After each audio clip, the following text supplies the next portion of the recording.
Hi everyone, welcome to week 3 of distance learning. This is going to be going through week 3 lessons. So we're going to go to modules, and I'm going to apologize in advance. I'm losing my voice. So we're going to go down to week 3. We're going to take a quick look at the first lesson, 2.05, Avoiding Plagiarism. The first slide is always going to be a title or a little informational slide. You can navigate your lesson with these arrows, and you can also access the slides by going to the number that you want to go to. So the second slide is usually your objective. So after completing this lesson, you'll be able to paraphrase information and to properly format a works cited page. A works cited page is where you're going to list your source information, so the title, author, web address, those kinds of things. Slide 3 talks a little bit about what plagiarism is. Plagiarism is when you use someone else's words or ideas as your own and you do not give them any credit. So in order to do your research and to use information, you're going to be paraphrasing, and that's when you put things into your own words. Sure, you can take some data, you can take some quotations, and you're going to put them in quotation marks. But the bulk of your writing is going to be paraphrasing and your own ideas. So here's an example of an original passage, and then how they paraphrased and put it into their own words. So take a look at that. Slide 5 is going to be an interactive slide. It's going to give a little tidbit about sharks, and then you're going to answer the question and submit. Slide 6 is avoiding plagiarism by using signal phrases. So they're going to show you that. Go through that interactive slide. Slide 7 is works cited page. They're going to tell you about sources and how it all comes together. Once you're done, the last slide is always what your assignment is for that portion of the lesson. So for 2.05, Avoiding Plagiarism, you're going to read the lesson. You're going to go through all 10 slides. You're going to finish the interactive slides, and then you're going to complete the quiz. Now there's 2 ways to access the quiz. You can go down from the last slide and you can hit next, or you can access it by going up to the modules and hitting the second portion of 2.05. But for this case, we're going to hit next, and you're going to hit, mine says resume quiz, but you're going to take the quiz. Make sure you're reading the questions and you're answering. When you are done, you have to hit submit. If you don't hit submit, you do not get a grade. It does save, but if you don't submit, you don't get a grade. You do have 3 attempts. I would use those if you do not get 35 out of 50 points. 35 out of 50 is a 70%, which is considered passing. If you do not get 35, retry. If you need a 4th attempt, please message Miss Scott or I, and we can give you another attempt. Time elapsed. We can see this. So if you're spending less than a minute or less than 2 minutes taking your quiz and you got 5 out of 50 points, we know that you're actually not going through and reading and trying. So please go through the lessons and take your quizzes seriously. All right, so let's talk about your assignment for this week. So we're going to go back up to modules. Back down to week 3. So this was the Avoiding Plagiarism lesson. This is another way to hit and access your quiz. You can hit this right here. We're going to be talking about introduction paragraphs. So let's look at the second lesson for this week. Once again, we have a title page. Second page is going to be your objective. So after completing this lesson, you're going to be able to define what a thesis statement and a hook is for informational writing. And you're going to write an effective thesis and hook. So this is about starting your introduction paragraphs off right. You want a hook. You want to grab your audience. So it's just like watching a movie. If you started a movie and 5 to 10 minutes in, it's completely boring, you're probably going to turn the TV off or put on something else. I know I have done it, and it's the same thing with writing or reading. If you're reading a book or reading an essay and it's not interesting, more than likely you're going to put it down. So you want to capture your audience by creating an interesting hook. Slide 4 is talking about what a thesis statement is. A thesis statement lets us know what your topic and what your body paragraphs are going to be about. Now remember, in essays, we do not use I. We're not saying I believe, I feel. There is no I. This is just a straight informational essay. Now your thesis statement is a 3-part question. So after you have your hook, you're going to state your thesis. Now your thesis usually comes at the end of your introduction. So your thesis is going to state what problem your monster causes. So remember last week you either had to pick a vulture, a Komodo dragon, or jellyfish and state what the problem, who it affects, and the solution by providing supporting details and any questions you may want to research. And you submitted that.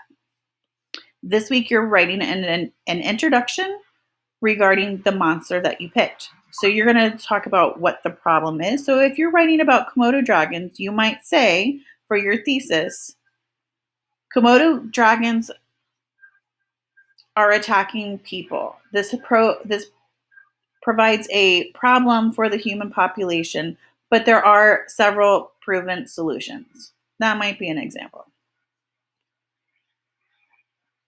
This is going to be another interactive slide, and this is actually going to show you 2 strong thesis statements.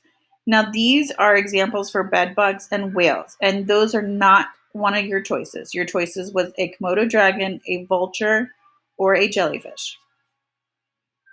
So here is an example. The growing number of bed bug infestations present many problems for the human population, but there are proven solutions.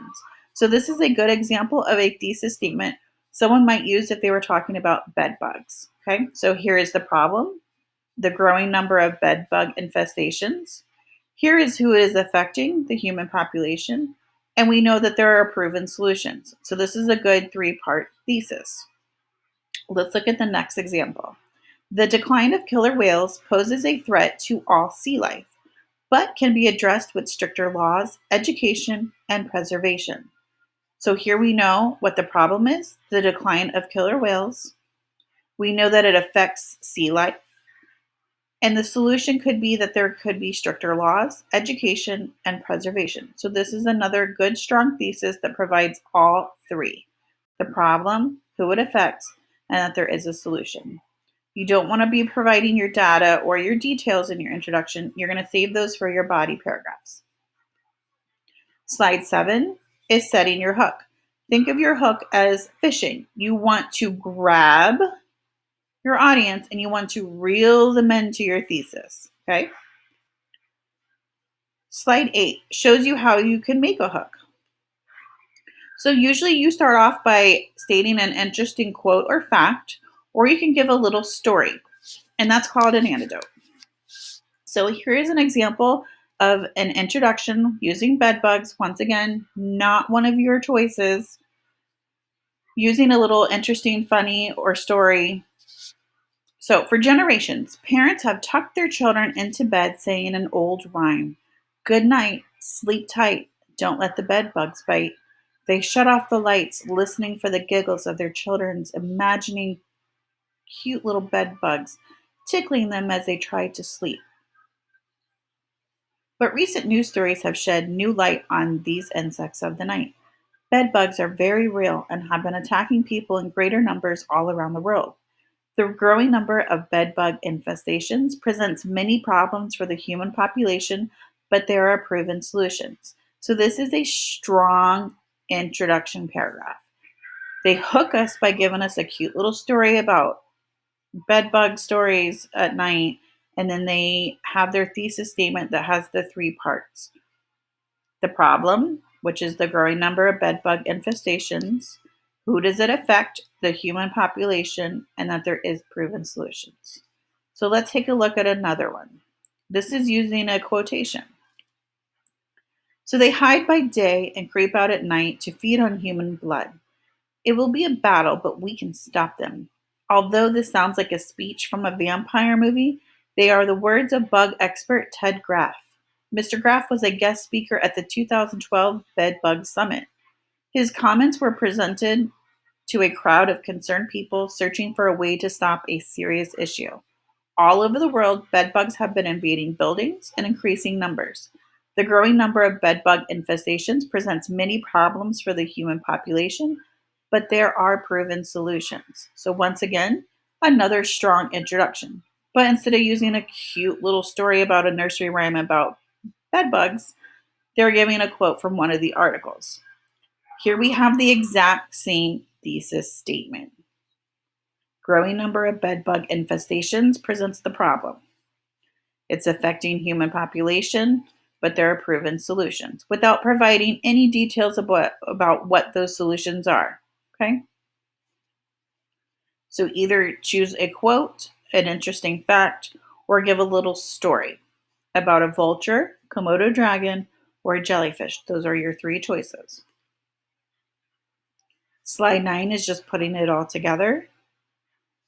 You're going to review your paragraph, make sure you have no grammatical errors, check your punctuation, make sure you have a question mark or a period or an exclamation point at the end of your sentences. Every sentence starts with a capital letter. Check your spelling, okay? Slide 10 is just kind of like a recap, a review. So you're going to be writing a hook, which grabs the attention. It also provides information in the form of a story or an interesting quote or fact. You're also going to be writing a thesis. Remember, it's a 3-part. You're going to state your problem, who it affects, and that there is a solution. Slide 11 is always what your assignment is. It's going to provide the instructions. So your assignment was to read the lesson, which is going through the slides, finish the interactive slides, and then read the instructions. You always have to click the instructions in yellow to get your assignment. Last week, when you clicked the instructions, your informational chart was written in yellow. This week, you're going to be writing an introduction paragraph. So you're going to create a hook. So you're going to use either an interesting quote from one of the articles provided, or you're going to come up with a little story. And it's going to be about your vulture, your Komodo dragon, or your jellyfish. Then you're going to write your thesis statement, which is the 3-part. What problem does one of these monsters cause? Who is it affecting, and how can it be solved? Once you type that up, you're going to submit it. Now, in order to submit it, you're going to go back up to modules. Week 3. This is the second part of the lesson. So here's the lesson. Here's where you went through the slides and got your instructions. See this pen and paper? This is where you submit your assignment. So you're going to click that. You're going to hit submit. You're going to choose your file. And remember last week's video, saving to the desktop is easier for me because it pops right up and I can find it. Okay. So I saved mine as introduction so I can find it. Introduction paragraph week 3. I'm going to preview to make sure that it's the right assignment, and I'm going to hit open. And then I'm going to submit. Okay. Once I submit, once you submit, I get a notification that you have turned in your assignment. We will grade it and provide feedback. Look at the feedback and comments, and you always have the chance to revise and resubmit for a better grade. And I would take advantage of that. If you have any questions about week 3 for distance learning, please message me or Miss Scott and we can help you. Otherwise, you can inbox me or text me at the number provided in the announcements. See you guys next time.